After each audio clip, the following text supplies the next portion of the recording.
Assalamualaikum warahmatullahi wabarakatuh. Hai semuanya, sebelumnya perkenalkan saya Khairinisa, mahasiswi program studi S1 Manajemen Fakultas Ekonomi Universitas Islam Sultan Agung Semarang. Pada video kali ini, saya akan memaparkan presentasi mengenai materi mekanisme jual beli mata uang al-syarf menurut Islam, yang merupakan bentuk pemenuhan tugas mata kuliah Islam dan disiplin ilmu yang diampu oleh Bapak Dr. Andes Bejo Santoso, MT PhD. Di sini saya akan menjelaskan mengenai deskripsi syarf, dasar hukum, syarat dan rukun, macam-macam transaksi syarf, skema syarf, dan fatwa DSN MUI nomor 28 DSN MUI per garis 3 garis miring 2002 tentang jual beli syarf, implementasi syarf di lembaga keuangan syariah, dan yang terakhir yaitu aplikasi syarf dalam perbankan syariah. Langsung saja untuk pembahasan yang pertama yaitu deskripsi syarf. Apa itu syarf? Syarf secara etimologi diartikan sebagai penambahan, penukaran, penghindaran, atau transaksi jual beli. Secara istilah, syarf adalah sistem tukar menukar harta atau aktivitas perdagangan sesama mata uang baik yang sama ataupun mata uang asing. Misal, rupiah dengan rupiah atau rupiah dengan dolar dan sebaliknya. Sedangkan untuk menurut ulama fikih mendefinisikan syarf adalah sebagai memperjualbelikan uang dengan uang yang sejenis maupun tidak sejenis. Al-syarf juga dideskripsikan sebuah nama untuk penjualan nilai harga al-mutlaqah, semua jenis nilai harga satu dengan yang lainnya, atau disebut juga dengan penukaran uang baik dengan jenis yang sama maupun saling berbeda. Berikutnya ada dasar hukum syarf. Untuk yang pertama ada Al-Quran. Quran surat Al-Baqarah ayat 275. Orang-orang yang makan atau mengambil riba tidak dapat berdiri, melainkan seperti berdirinya orang yang kemasukan setan lantaran tekanan penyakit gila. Keadaan mereka yang demikian itu adalah disebabkan mereka berkata atau berpendapat sesungguhnya jual beli itu sama dengan riba, padahal Allah telah menghalalkan jual beli dan mengharamkan riba. Orang-orang yang telah sampai kepadanya larangan dari Tuhan lalu terus berhenti dari mengambil riba, maka baginya apa yang telah diambilnya dahulu sebelum datang larangan, dan urusannya terserah kepada Allah Subhanahu wa taala. Orang yang kembali mengambil riba, maka orang itu adalah penghuni neraka. Mereka kekal di dalamnya. Untuk dasar hukum yang kedua ada hadis. Hadis riwayat Ammah bin Zaid RA dan Nabi Muhammad SAW bahwa beliau bersabda yang artinya ada riba kecuali jika ada penundaan. Untuk dasar hukum yang ketiga ada ijma'. Jumhur ulama setuju mengenai permasalahan yang dihalalkan jual beli yang telah dijalankan pada Nabi Muhammad SAW. Untuk dasar hukum yang ketiga ada Peraturan Bank Indonesia nomor 10/33/37 PBI 2008. Untuk dasar hukum yang keempat yaitu ada Fatwa Dewan Syariah Nasional MUI nomor 28/DSN MUI _3/2002 tentang jual beli mata uang al-syarf. Untuk materi selanjutnya ada rukun dan syarat syarf. Rukun akad syarf. Pelaku akad yakni antara penjual dan pembeli.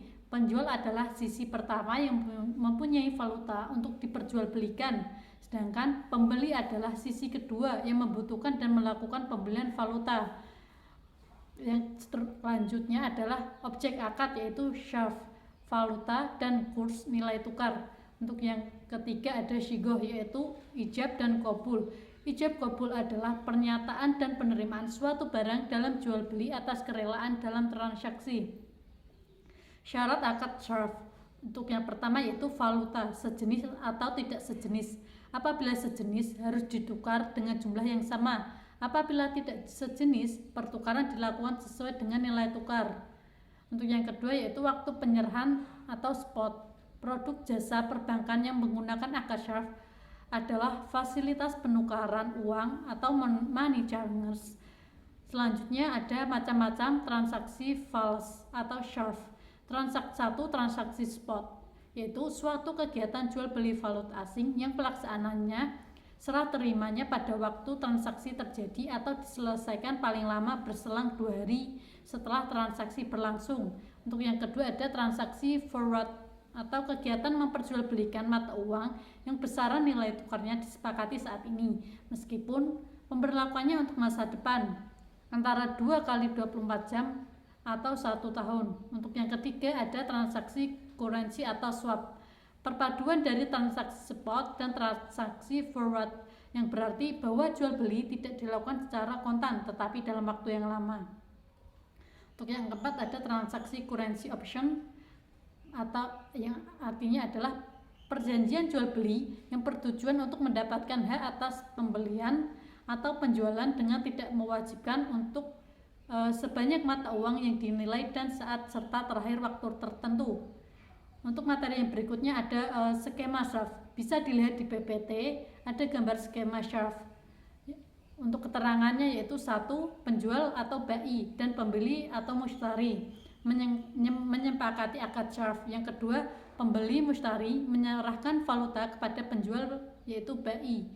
Yang ketiga, penjual bai menyerahkan valuta lain kepada pembeli mustari. Untuk keterangannya skema SHARF yaitu itu.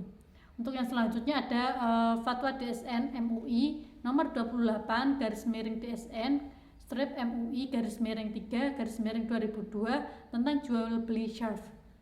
Untuk yang pertama yaitu tidak untuk spekulasi atau untung-untungan. Untuk yang kedua ada kebutuhan transaksi atau untuk berjaga-jaga simpanan. Untuk yang ketiga, apabila transaksi dilakukan terhadap mata uang sejenis, maka nilainya harus sama dan sejenis uang. Al-takabut. Apabila berlainan jenis, maka harus dilakukan dengan nilai tukar kurs yang berlaku pada saat transaksi dilakukan secara tunai.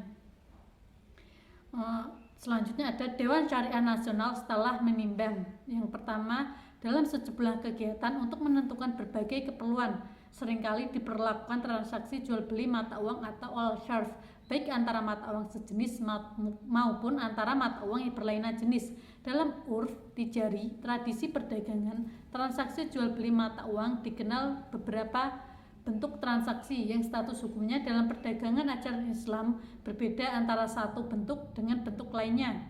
Agar kegiatan transaksi tersebut dilakukan sesuai dengan ajaran Islam, DSN memandang perlu menetapkan fatwa tentang al-sharf untuk dijadikan pedoman.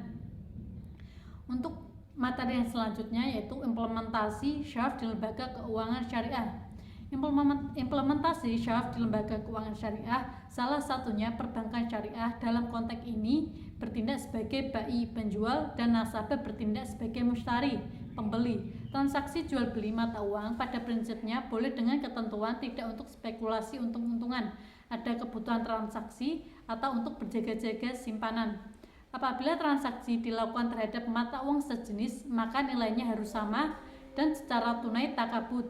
Dan apabila berlainan jenis, maka harus dilakukan dengan nilai tukar kurs yang berlaku pada saat transaksi dan secara tunai. Selanjutnya, aplikasi syarf dalam perbankan syariah. Perbankan syariah sebagai lembaga keuangan yang memfasilitasi perdagangan internasional tidak dapat terhindar dari keterlibatannya dalam pasar valuta asing. Perbankan syariah harus menyusun pedoman kerja operasional agar dapat mempunyai akses yang luas ke pasar valuta asing tanpa harus terlibat pada mekanisme perdagangan di pertentangan dengan prinsip-prinsip syariah. Misalnya, sebuah perusahaan di Indonesia mengekspor barang ke Jepang, maka diperlukan penukaran mata uang asing. Begitu juga dengan perusahaan Jepang dalam melakukan pembayaran untuk perusahaan Indonesia, harus dengan mata uang lokal atau rupiah. Sementara importir Jepang hanya memiliki mata uang yen. Bila eksportir Indonesia dibayar dengan mata uang yen, maka eksportir Indonesia yang akan menukar yen ke rupiah. Dengan demikian akan timbul penawaran dan permintaan devisa di bursa valuta asing. Segitu saja saya kira untuk presentasi pada hari ini. Baik, sekian presentasi yang bisa saya sampaikan. Mohon maaf apabila ada kekurangan atau salah kata dalam penyampaian materi. Wassalamualaikum warahmatullahi wabarakatuh.